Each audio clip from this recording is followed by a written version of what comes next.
कि ख़तरनाक दुनिया में पाकिस्तानी को पैमाओं की कामयाबियों का सिलसिला मुसलसल जारी है। आज सुबह 7:45 पर साजिद सतपारा ने बगैर ऑक्सीजन के K2 सर कर ली है। अली सतपारा के ये साहबजादे हैं। अली सतपारा मौसम सरमा में K2 सर करने की मुहिम के दौरान जान से हाथ धो बैठे थे।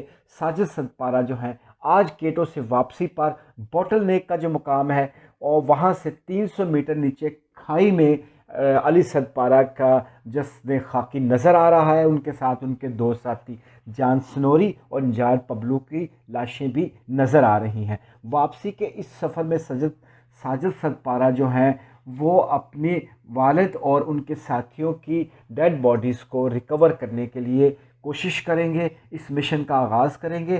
साजिद ने मिशन की कामयाबी के लिए कौम से दुआओं की अपील की है। याद रहे कि शाहरोज़ काशिफ 19 साल नौजवान ने भी कल K2 की पहाड़ी सर की थी और उनके वालिद ने अपील की थी कि उसकी बैखरियत वापसी के लिए भी पूरी कौम दुआ करे। आप देख रहे हैं ग्लोबल टीवी, इसे सब्सक्राइब कर लीजिए ताकि इस सिलसिले में जो भी मज़ीद मालूमात होंगी वो आपको हम पहुँचाएँगे।